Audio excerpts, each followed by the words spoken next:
Selamat datang di dunia, di mana sekarang sudah tahun 2559. Thailand bukan sekadar destinasi, ini adalah lompatan 543 tahun ke masa depan, di mana para biksu kuno berjalan melewati gedung-gedung pencakar langit yang diterangi lampu neon. Namun, apa harga sebenarnya dari negeri seribu senyum? Hari ini, kita melampaui brosur-brosur mengkilap. Dari jalanan Bangkok yang kacau hingga perjuangan tersembunyi para wanita yang menggerakkan kehidupan malam paling terkenal di dunia, kita akan mengungkap kebenaran yang mentah dan tanpa filter. Mengapa surga ini dipersenjatai begitu ketat? Apa yang terjadi di daerah kumuh yang dilupakan oleh pariwisata? Berlanggananlah sekarang dan tekan loncengnya agar Anda tidak melewatkan pembahasan mendalam kami tentang misteri-misteri terbesar di dunia. Sukai video ini jika Anda siap untuk kebenaran. Dan beritahu kami di kolom komentar, apakah Anda berani hidup 500 tahun di masa depan? Mari kita lihat apa yang ada di balik tirai. Kesenjangan waktu 543 tahun, sebuah negara yang menavigasi dua era. Pernahkah Anda berhenti sejenak untuk memikirkan apa artinya hidup setengah milenium lebih maju dari dunia barat? Di Thailand, kalender lebih dari sekadar angka. Itu adalah cerminan jiwa yang berakar pada era Buddhis, BE.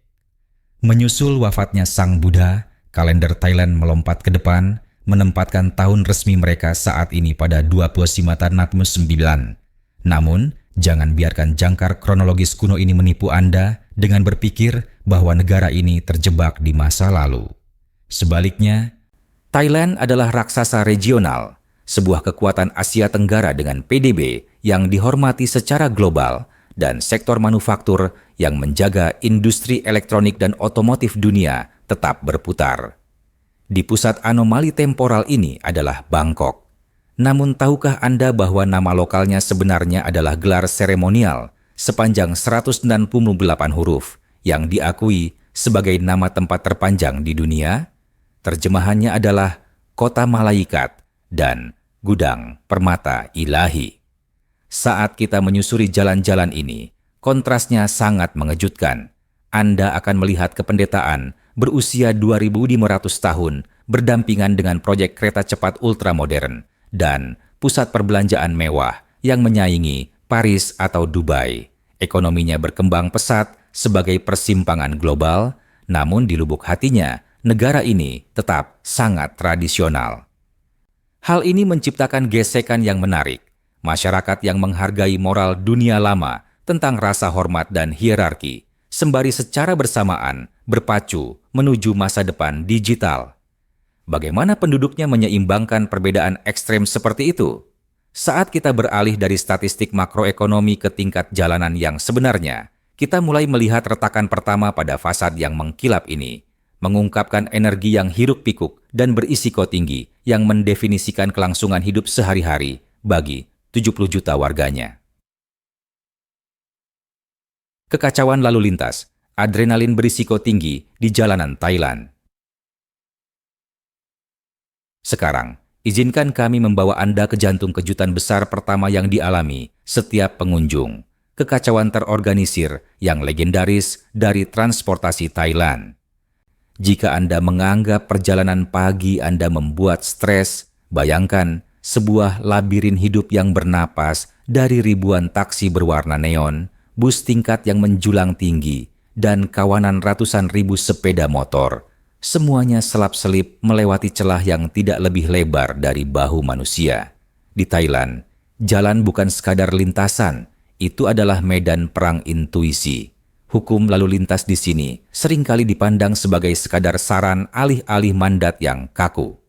Ini adalah tarian logam dan adrenalin berkecepatan tinggi, di mana observasi dan refleks secepat kilat adalah satu-satunya polis asuransi nyata yang Anda miliki.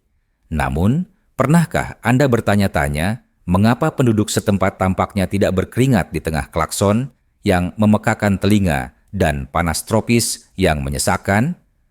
Ini bermuara pada pilar budaya yang dikenal sebagai Mai Pen Rai, sebuah filosofi yang secara kasar diterjemahkan menjadi tidak masalah atau tetap tenang hati. Pola pikir ini memungkinkan sebuah sepeda motor yang membawa seluruh anggota keluarga berempat melesat melewati supercar mewah tanpa sedikit pun rasa marah dari kedua pengemudi. Bagi turis, naik tuk-tuk roda 3 adalah kesempatan berfoto yang mendebarkan dengan angin menerpa wajah. Namun bagi jutaan penduduk, ini adalah pertempuran harian yang melelahkan melawan kemacetan yang memecahkan rekor dunia. Entah itu aksi selap-selip jalur yang fleksibel dari pengendara pengantar barang lokal atau keberanian luar biasa dari taksi sungai yang menavigasi Chao Phraya, sistem transportasi ini adalah sebuah mahakarya dalam adaptabilitas manusia. Ini adalah tempat di mana aliran kehidupan tidak pernah berhenti demi lampu merah. Dan jika Anda tidak melihat ke segala arah sekaligus, kota ini akan terus melaju tanpa Anda dalam kepulan asap knalpot beraroma rempah dan neon yang berkedip-kedip. Kehidupan malam. Perkotaan, perbatasan neon dari kebebasan mutlak. Saat matahari tropis tenggelam di bawah cakrawala, Thailand mengalami metamorfosis yang magnetis sekaligus menggelegar. Kita berpindah sekarang dari ketenangan spiritual kuil-kuil ke jantung pusat kota yang bermandikan cahaya neon, di mana suasananya bergeser dari yang sakral menjadi murni hedonistik. Dapatkah Anda merasakan perubahan energinya? Jalan-jalan berubah menjadi panggung terbuka yang luas untuk pertunjukan spontan, dan udara malam yang lembab dipenuhi dengan kelebihan sensorik dari bass yang berat, makanan jalanan yang mendesis, dan parfum mahal. Di distrik hiburan Thailand, ada rasa kebebasan yang terasa hampir tanpa hukum, kontras yang tajam dengan norma sosial konservatif yang ditemukan di provinsi-provinsi pedesaan. Amati kerumunan pada malam apapun di Bangkok atau Phuket.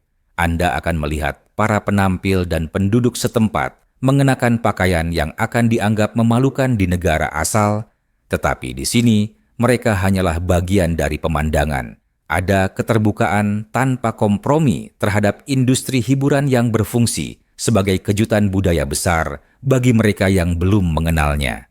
Bar-bar benar-benar meluap ke trotoar, dan musik dari 5 tempat berbeda bersaing untuk mendapatkan perhatian Anda dalam simfoni yang kacau. Ini bukan sekadar pesta. Ini adalah industri keinginan dan koneksi manusia bernilai miliaran dolar yang tidak teregulasi. Bagi banyak orang, inilah Thailand yang sebenarnya yang mereka cari, sebuah tempat di mana Anda dapat menemukan kembali jati diri Anda di bawah cahaya ribuan papan tanda LED. Namun, saat kita menikmati tontonan dan sikap apapun boleh ini, kita harus berhenti sejenak dan melihat lebih dekat ke dalam bayang-bayang.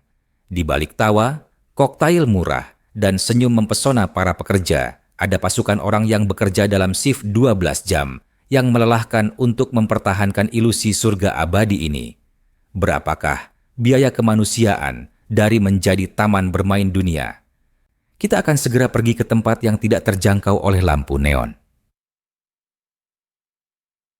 Phaya di siang hari, ketenangan sebelum badai neon. Kita sering mendengar tentang malam-malam liar di Pattaya atau Phaya, sebagaimana beberapa penduduk setempat menyebutnya. Tetapi pernahkah Anda bertanya-tanya apa yang terjadi saat matahari terbit dan lampu-lampu neon mulai padam? Di bawah cahaya pagi yang terik, kota dosa ini mengalami transformasi yang mengejutkan. Dentuman bass digantikan oleh suara ritmis sapu yang menyapu jalan dan denting cangkir kopi. Inilah waktunya bagi warga Thailand biasa. Anda akan melihat jalanan yang sama, yang beberapa jam lalu dipenuhi oleh para pencari hiburan, kini ditempati oleh pedagang kaki lima yang mendirikan kios untuk pasar pagi, dan sopir taksi yang tidur sejenak di kendaraan mereka yang berwarna-warni. Di siang hari, Pattaya terasa seperti kota pesisir lainnya, meskipun dengan jiwa yang sedikit lelah.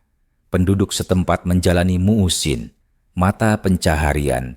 Mereka sehari-hari dengan ketabahan yang tenang. Ada rasa kebersamaan yang mendalam di sini, yang jarang dilihat oleh wisatawan. Para nenek yang menjual jok, bubur nasi, tradisional kepada para pekerja yang lelah, dan pemilik toko yang mengatur barang dagangan mereka dengan teliti. Ini adalah dunia yang sangat jauh dari surga yang dijual dalam vlog perjalanan. Keheningan siang hari ini berfungsi sebagai pengaturan ulang yang diperlukan, masa tenang bagi penduduk yang menghabiskan malam mereka melayani keinginan dunia. Namun, saat bayang-bayang mulai memanjang, udara mulai terasa pekat dengan antisipasi. Transisinya terasa halus pada awalnya, tetapi ini berfungsi sebagai pengingat bahwa bagi mereka yang tinggal di sini, kota ini bukan sekadar taman bermain. Ini adalah tempat kerja yang menuntut dan tidak pernah benar-benar tidur. Pattaya di malam hari, realitas tersembunyi dari perdagangan wisata. Saat kegelapan turun, kehidupan kedua kota ini menyala dengan keganasan yang menakjubkan sekaligus memilukan. Pernahkah Anda mempertimbangkan skala besar dari mesin manusia di balik distrik hiburan malam paling terkenal di dunia ini? Para ahli memperkirakan bahwa hampir 27.000 wanita dan banyak lainnya bekerja di sektor hiburan dan jasa di satu kota ini saja. Bagi banyak pengunjung, ini adalah kekaburan musik dan minuman murah. Tetapi bagi para pekerja, ini adalah lingkungan bertekanan tinggi yang ditentukan oleh jam kerja yang panjang dan masa depan yang tidak pasti. Dari mana mereka berasal? Realitasnya jauh dari kemilau panggung. Sebagian besar dari para wanita ini bermigrasi dari wilayah Isan, jantung pedesaan yang miskin di timur laut Thailand. Didorong oleh kebutuhan ekonomi dan beban untuk menghidupi keluarga di kampung halaman, mereka pindah ke kota untuk terlibat dalam perdagangan yang berada di zona abu-abu hukum dan sosial. Meskipun industri ini menghasilkan pendapatan miliaran, kisah-kisah individunya seringkali merupakan kisah pengorbanan dan kelangsungan hidup. Ini adalah kehidupan jangka pendek yang dijalani dengan harapan akan stabilitas jangka panjang. Tekanan untuk mencari nafkah sangat besar, dan risiko, baik bagi kesehatan fisik maupun kesejahteraan mental, seringkali diabaikan oleh kerumunan orang yang lewat. Ini adalah dunia di mana hubungan manusia dikomodifikasi dan garis antara pilihan dan keputusasaan menjadi sangat tipis. Saat kita menyaksikan pertunjukan ini, kita harus bertanya, dengan biaya apa surga ini berkembang? Pasar ilusi, tawar-menawar di balik bayang-bayang. Dari perdagangan manusia di malam hari, kita beralih ke jenis teater yang berbeda. Pasar abu-abu Thailand yang legendaris. Selamat datang di tempat-tempat seperti Bangla Road atau pasar malam yang luas, di mana konsep merek ternama memiliki makna yang sama sekali berbeda. Pernahkah Anda menginginkan jam tangan mewah atau tas desainer seharga makan malam? Inilah jantung dari budaya barang palsu dunia. Tempat di mana barang tiruan AAA dijual dengan kedipan mata dan senyuman.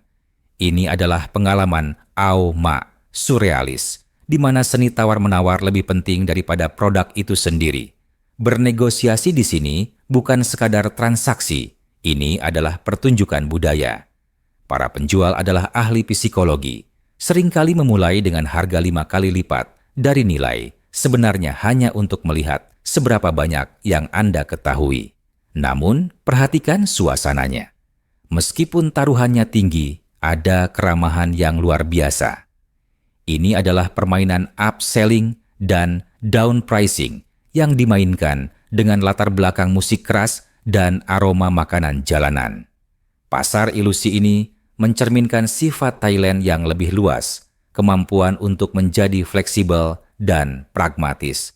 Jika dunia menginginkan kemewahan tetapi tidak mampu membelinya, Thailand akan menyediakan tampilan, nuansa, dan pengalamannya dengan harga yang jauh lebih murah. Ini adalah bukti semangat kewirausahaan bangsa tersebut, sebuah cara untuk bertahan hidup dalam ekonomi global dengan menjadi lebih cepat, lebih murah, dan lebih mudah beradaptasi daripada kompetitor. Namun, saat kita mengisi tas kita dengan barang murah ini, kita menuju ke sisi negara di mana kebutuhan yang paling mendasar sekalipun sulit didapat. Urat besi, budaya senjata, dan risiko tersembunyi. Meskipun Thailand sering dirayakan karena hati yang sejuk dan akar Buddha yang damai, ada kenyataan tersembunyi yang keras seperti baja yang tidak pernah disadari oleh banyak turis. Tahukah Anda bahwa Thailand memiliki salah satu tingkat kepemilikan senjata tertinggi di Asia Tenggara? Di balik lapisan sutra dan senyuman, terdapat hubungan kompleks dengan senjata api yang seringkali mengejutkan orang luar. Ini adalah paradoks keamanan. Sebuah negara yang bergantung pada keselamatan pengunjungnya, namun menyimpan budaya persenjataan pribadi yang mendarah daging. Dalam beberapa tahun terakhir, perdebatan mengenai pengendalian senjata telah mencapai puncaknya menyusul beberapa insiden tragis yang menjadi berita utama global. Bagi banyak penduduk lokal, memiliki senjata api dipandang sebagai simbol perlindungan atau status tradisional, namun bagi negara, hal itu merupakan tantangan besar dalam mempertahankan citra surga. Pernahkah Anda bertanya-tanya bagaimana ekonomi yang begitu bergantung pada pariwisata menyeimbangkan risiko internal yang berisiko tinggi tersebut? Dari pasar abu-abu, penjualan senjata online yang kontroversial, hingga kehadiran keamanan bersenjata di tempat-tempat yang tidak terduga, kehadiran urat besi adalah pengingat bahwa Thailand adalah negara dengan kontras yang tajam. Ini adalah tempat di mana perdamaian dijaga dengan kewaspadaan dan di mana bayang-bayang malam terkadang menyimpan lebih dari sekadar rahasia. Rasa ekstrem, garis depan kuliner. Jika kemacetan tidak membuat jantungmu berhenti, makanan kaki limanya mungkin saja bisa. Selamat datang di perbatasan kuliner, di mana definisi layak makan didorong hingga batas maksimalnya. Kita semua pernah melihat pad thai yang klasik, tapi pernahkah Anda berani mencoba udang menari? Inilah gung ten, hidangan di mana udang kecil transparan dibumbui dengan jeruk nipis dan cabai, selagi mereka masih hidup, melompat-lompat di langit-langit mulut Anda. Ini adalah ledakan sensorik yang sama, kontroversialnya, dengan tradisinya. Namun petualangan tidak berhenti pada makanan laut. Saat Anda menyusuri barisan pasar malam, aroma lemak yang mendesis menuntun Anda ke kedai-kedai yang menumpuk tinggi jangkrik goreng keemasan, ulat sutra, dan bahkan serangga air raksasa.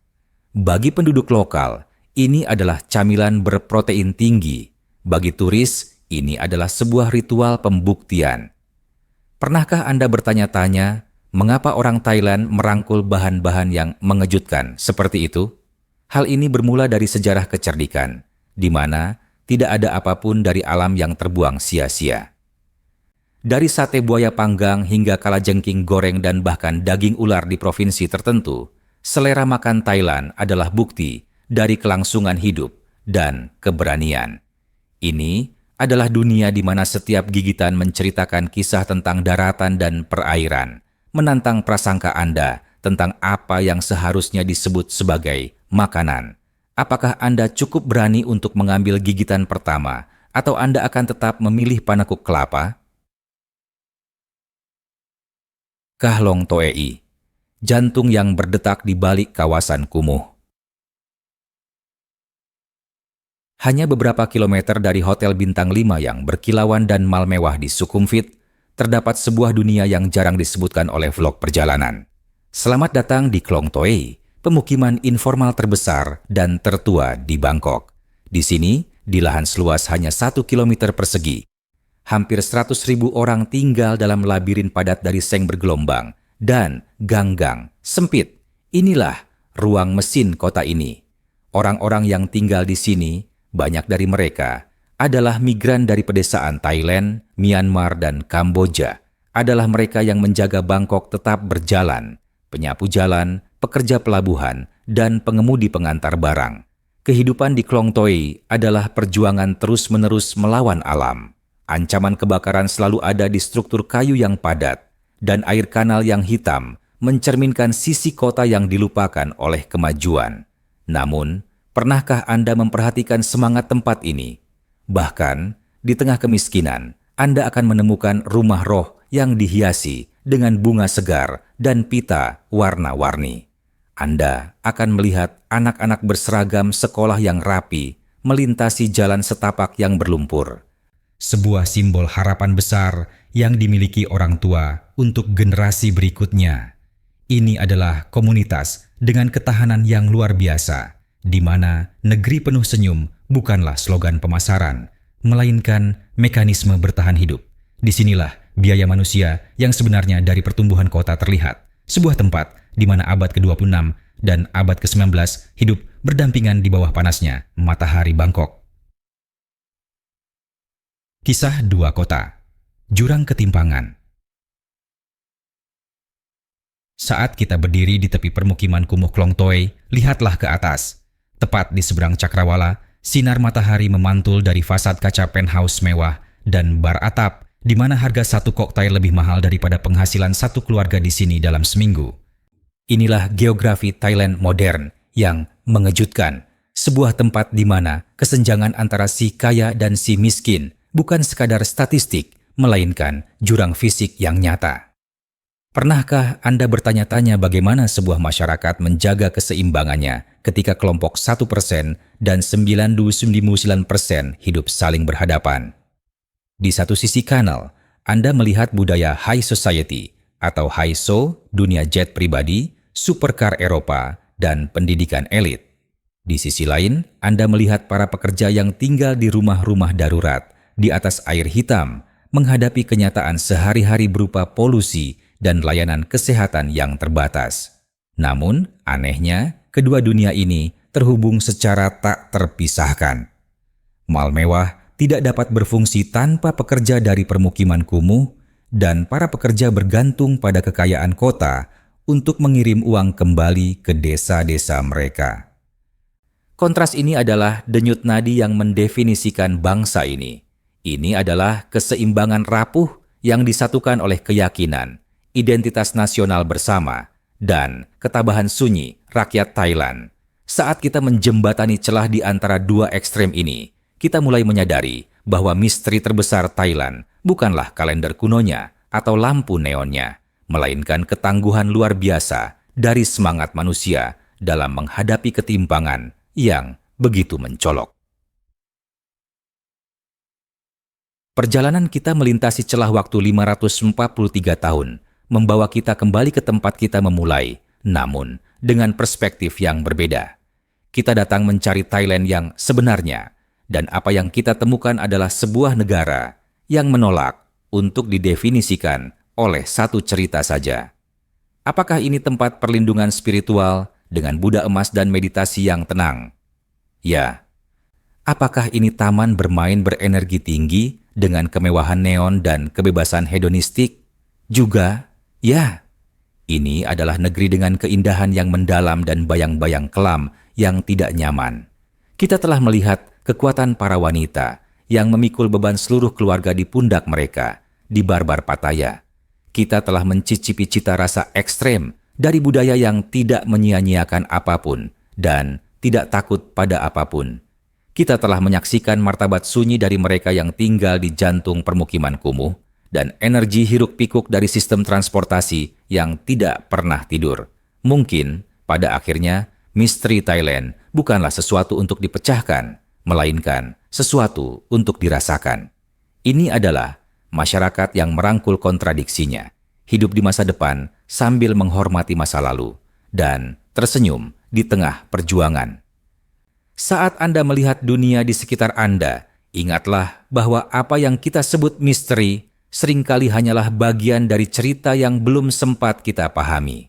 Thailand tetap menjadi teka-teki yang terbungkus sutra dan neon. Sebuah tempat yang akan selalu memiliki satu rahasia lagi untuk diceritakan. Terima kasih telah bergabung dengan kami dalam eksplorasi ini. Jika perjalanan ini menyentuh Anda, jangan lupa untuk menyukai, berlangganan, dan bagikan pemikiran Anda di kolom komentar di bawah. Bagian mana dari realitas Thailand yang paling mengejutkan Anda? Sampai jumpa lagi, teruslah mencari kebenaran di balik citra tersebut.